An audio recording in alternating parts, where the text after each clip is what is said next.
जिससे निकला नाट्यशास्त्र अपने। भरत मुनि ने सूत्र बनाया, आंगिक वाचिक आहार्य सात्विकम, यही तो है अपना वसुधैव कुटुंबकम। सुन ले चाचा सुन ले दादू, नाटक बड़े कमाल का जादू। जादू तो बस आंख का धोखा, नाटक आंख की है। जादू? हाँ, नाटक जादू ही तो है। क्या कहना चाहते हो? देखो, जो बातें हमें पढ़कर समझ में नहीं आती, लिखकर समझ में नहीं आती, जब उन बातों को हम लोग एक नाटक के माध्यम से देखते हैं तो वो बातें हमें समझ में आ जाती हैं। जैसे आपने थोड़ी देर पहले ये हमारा जो एक छोटी सी इम्प्रोवाइजेशन देखी, जिसमें आदि मानव को लेकर हम लोगों ने एक छोटा सा दृश्य किया। अगर हम लोग बताते कि आदमी की या नाटक की शुरुआत कहाँ से हुई तो शायद किताबों से हमें समझ में नहीं आता, लेकिन जब हम नाटक के माध्यम से हमने देखा कि उस वक्त, जिस वक्त पूरे अर्ली एज में जब आदमी के पास अपनी भाषा नहीं थी, बोलचाल की भाषा नहीं थी, आदमी गुफाओं में रहता था, जंगलों में रहता था, तब कहीं ना कहीं आदमी शिकार करने तो जाता था, अपना पेट तो भरता था, और इसी तरह से जब वो पेट भरता था और जब वो शिकार मार कर अपने घर वापस लाता था तो घर के लोग उससे पूछते थे कि तुम्हें शिकार कैसे मिला। तो वो जब शिकार करता था तो शिकार के बारे में उसे बताता था कि किस तरह से वो जानवर को उसने भाला चलाया और सब लोगों ने मिलकर जानवर को मारा और कंधे पर उठाकर वो लेकर आए। और इस तरह से कहीं ना कहीं नाटक की तो शुरुआत हुई होगी। और यही चीज़ जब उसने नकल करके बताई तो नकल करके हूबहू उसने उसका चित्र बताया तो कहीं ना कहीं उसमें नाटकीयता थी। इसीलिए हमारा जो नाटक है वो 4000 साल पुराना है और जिसके बारे में हम लोगों ने ये आपको बताया। और कहीं ना कहीं नाटक का एक आधार तो रहा होगा। नाटक का आधार? हाँ, नाटक का आधार कैसे रहा? नाटक का आधार, क्योंकि नाटक जो है उस वक्त भी लिखा जाता था और नाटक का आधार है नाट्यशास्त्र यानी पंचम वेद। ये 4 वेदों के बारे में तो हमने सुन रखा है, ये पंचम वेद क्या है? पंचम वेद यानी नाट्यशास्त्र। देखो, मैं तुम सभी बच्चों को पंचम वेद के बारे में बताती हूँ। पंचम वेद यानी हमारा नाट्यशास्त्र। अब नाट्यशास्त्र में आपने 4 वेद तो पढ़े होंगे, सबको पता है ना? कौन कौन से 4 वेद? मेरे साथ बोलेंगे। सामवेद, ऋग्वेद, यजुर्वेद और अथर्ववेद।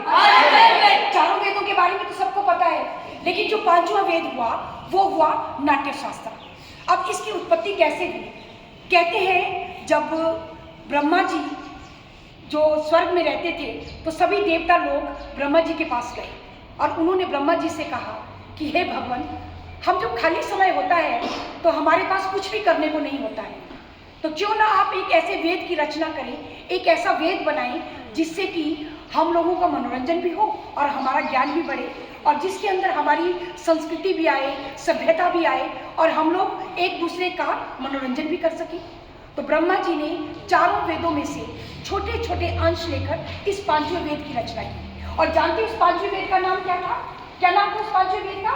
नाट्यशास्त्र। और इस तरह से नाट्यशास्त्र की उत्पत्ति हुई। पर इसे लिखा किसने था? इसका काम ब्रह्मा जी ने भरत मुनि को दिया और हमारे जो ऋषि थे, महान ऋषि थे भरत मुनि ने सभी नाट्यशास्त्र के अंदर आंगिक, वाचिक, आहार्य सभी में से थोड़ा थोड़ा अंश लेकर इस शास्त्र को रच डाला। और जब से ये शास्त्र बना, इस शास्त्र में कितने नाटक आए, कितना लोक साहित्य आया, कितनी सारी कलाएं आई। आज भी अगर हम लोग अपने नाट्यशास्त्र को पढ़ें तो उस नाट्यशास्त्र में हमें सारे जो ये आंगिक, वाचिक और अभिनय के जो प्रकार हैं, संगीत के प्रकार हैं, वो सभी हमें उस नाट्यशास्त्र में मिलते हैं। लेकिन आज कितने लोग नाट्यशास्त्र के बारे में जानते हैं? हम लोग साइंस के बारे में जानते हैं, हम लोगों को हिंदी का पता है, हमें मैथ का पता है, हम लोगों को इकोनॉमिक्स का पता है, हमें एस्ट्रोलॉजी का पता है, तो क्या हमें अपनी संस्कृति के बारे में पता है? हमारी संस्कृति के बारे में तो किसी को भी नहीं पता है। और हमारी संस्कृति कितनी पुरानी है। हमारी उस समय से 4000 सालों से जिस वक्त नाट्यशास्त्र लिखा गया, हमारी संस्कृति कितनी रिच थी। कितने लोग हमारे भारत में आकर हमारी संस्कृति का अध्ययन करते थे। आपने देखा होगा नालंदा विश्वविद्यालय, और कितने नाम उसको जाना जाता था और कहाँ कहाँ से लोग नालंदा विश्वविद्यालय आते थे। और उसके बाद तक्षशिला का जो ज्ञान था, उसमें जो लिखी हुई किताबें हैं, और चाणक्य भी तो वहीं से हुए। और चाणक्य को आज भुलाया नहीं जा सकता। और उसके बाद हमारा विक्रमशिला भी वो थी। कितने सारे महाविद्यालय थे भारत में, लेकिन वो कहाँ है? हमारा भारत आज पिछड़ चुका है। वो भारत जिसे सोने की चिड़िया कहा जाता था, कहाँ है हमारा? अब मैं समझा, ज्ञान था इसलिए हम धनी थे और सोने की चिड़िया भी कहलाते थे। बिल्कुल बिल्कुल यही बात थी। पर फिर गड़बड़ कहाँ हो गई? अरे गड़बड़ कहाँ हुई? गड़बड़ हुई हमारी एकता ही नहीं रही। एकता में अखंडता जो आ गई, और हम लोग एक साथ रहे ही नहीं। हम लोगों ने एक साथ लड़ना झगड़ना शुरू किया और हम लोग एक साथ झगड़ते रहे, और उस झगड़े में हम लोगों ने समाज की सारी जो बुराइयां थी वो हमारे भीतर समा गई। कैसी बुराइयां? एक ऊंच नीच की भावना, जात पात की भावना, हमारे पास नशा, और उसके बाद बहुत सारे जो समाज विरोधी जो तत्व थे वो उभर कर आए, और जो हमारे भारत को जो चीज़ें बचाने वाली थी, जो हमारी संस्कृति थी, जो हमारी सभ्यता थी, वो सारी खत्म हो गई। आज मुझे आप बताओ, कितने लोग हमारे वेद पुराणों को पढ़ते हैं?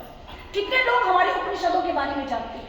या कितने लोग हमारी संस्कृति के बारे में जानते हैं? बिल्कुल भी नहीं जानते। आज का युवा वर्ग पूरी तरह से नशे में चूर हो चुका है। और हमारा जो भारत था, जो एक समय था जब पूरा भारत नंबर 1 पर आता था, अपनी संस्कृति में भी नंबर 1 में था, अपनी पढ़ाई में भी नंबर 1 में था, लेकिन आज जो है वो सारी चीज़ें जो है वो खत्म हो चुकी हैं और बिल्कुल पूरी तरह से उनका विनाश हो गया। मुझे एक बात बताइए, मैंने सुना था मोदी जी G20 के बैठक में कह रहे थे कि 1 अर्थ 1 फैमिली, इसका क्या मतलब हुआ? अरे यही तो है वसुधैव कुटुंबकम, यही तो है वंदे भारतम, यही तो है हमारे देश को एक साथ जोड़ने की कला।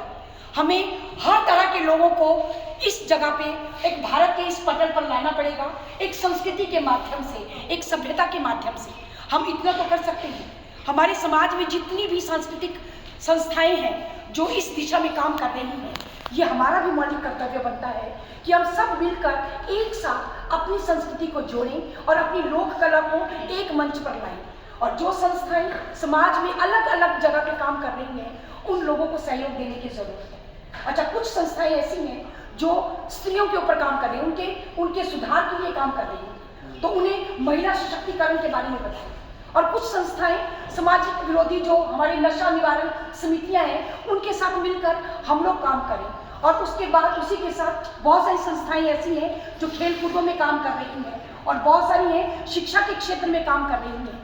तो उन्हें कम से कम इस तरह से हम लोग एक साथ मिलकर, एक साथ जुटे होकर हम लोग उनके साथ काम करें और एक नाटक के माध्यम से हम लोगों तक अपनी बात को पहुंचाएं। जहाँ तक मैं कह रही हूँ, हम लोगों को ये सब बातें अगर हम लोग एक नाटक के अंदाज में, एक नुक्कड़ शैली में या एक रंगमंच के साथ जुड़ते हुए अगर हम लोग इस तरह की बातें करेंगे या इस तरह के नाटक तैयार करेंगे, तो निश्चित रूप से ये सब चीज़ें जो हैं वो लोगों के भीतर तक जाएगी। और हमारा देखना, एक दिन वो दिन दूर नहीं जब हमारा भारत जो था, जिसे सोने की चिड़िया कहा जाता था, उसे फिर से लोग जानने लगेंगे। और एक चीज़ आपको और भी बताऊँ, अगर हम लोग एक व्यक्ति का विकास करते हैं या एक व्यक्ति जब अपने सुधार करता है तो उसका परिवार उन्नत होता है, और जब व्यक्ति का परिवार उन्नत होता है तो उसके साथ उसका समाज बनता है, और जब समाज उन्नत होता है तो उसके साथ हमारा राष्ट्र जो है वो समृद्ध होता है। पर मुझे लगता है सोने की चिड़िया बनने के लिए किसी भी देश में नाटक की बहुत महत्वपूर्ण योगदान रहती है। अब देखिए बाकी देशों में क्या हो रहा है, बाकी देशों में लोग एक दूसरे से लड़ रहे हैं, विश्व युद्ध के कगार पर पहुंच गई है, लेकिन हमारा देश क्या कर रहा है? हमारा देश भारत जन महोत्सव उत्सव मना रहा है, जिससे हम देश विदेश के लोगों को गले मिला रहे हैं। इससे ज्ञान का आदान प्रदान भी हो रहा है और संस्कृति का भी प्रसार हो रहा है। बिल्कुल। और एक चीज बताओ, कोरोना काल में क्या हुआ? कोरोना काल में पूरे देश में हाहाकार मच गया, कितने लोग मारे गए और कितने लोगों का विनाश हुआ, सब चीजें हुई, लेकिन हम कैसे बचे? हम अपनी सभ्यता से, अपनी संस्कृति से, अपने वेदों से, अपनी जड़ी बूटियों से, अपनी औषधियों से। और भारत तो विश्व गुरु बनकर उभर कर आया। क्यों उभर कर आया? क्योंकि हमारे यहाँ कितनी सारी दवाइयाँ थी जो हमारे प्रधानमंत्री ने उन्हें एक पैकेट बना के पूरे देशों को बांटी, और इस तरह से भारत का कितना नाम है। तो वो दिन दूर नहीं, अगर हम लोग अपनी लोक संस्कृति को, अपनी सभ्यता को, अपने बच्चों को, अपने छोटे बच्चों को, अपनी आने वाली पीढ़ी को शिक्षित करें और उनको संस्कृति से जोड़ें, अपनी कला से जोड़ें, तो कहीं ना कहीं, किसी न किसी रूप में भारत फिर से सोने की चिड़िया बन जाएगा। और अपनी संस्कृति के माध्यम से, अपने रंगमंच के माध्यम से हम युवाओं को भी उनकी जो सामाजिक जो बुराइयां हैं, जिसकी तरफ वो गर्त में घुसे जा रहे हैं, हम उनको बचा सकते हैं। ये हमारा सबसे बड़ा दायित्व है। मुझे भी यही लगता है कि हाँ। नाट्य शास्त्र को आगे लेके चलना पड़ेगा।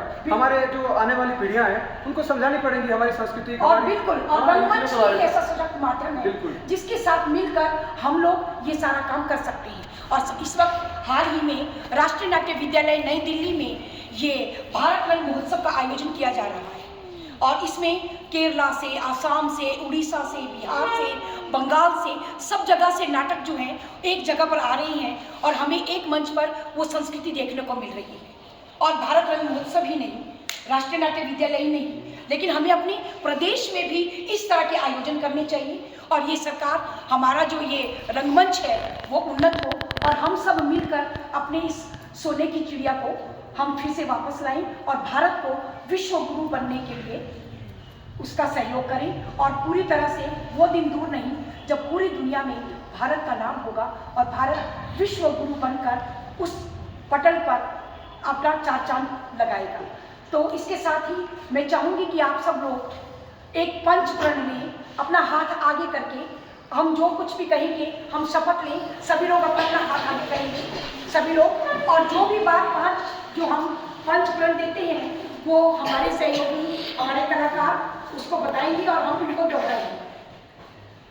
विकसित भारत का लक्ष्य, विकसित भारत का लक्ष्य, गुलामी के हर अंश से मुक्ति, गुलामी के हर अंश से मुक्ति, अपनी विरासत पर गर्व, अपनी विरासत पर गर्व, एकता और एकजुटता, एकता और एकजुटता, नागरिकों के कर्तव्य का भाव, नागरिकों के कर्तव्य का भाव, वसुधैव कुटुंबकम, वसुधैव कुटुंबकम, वंदे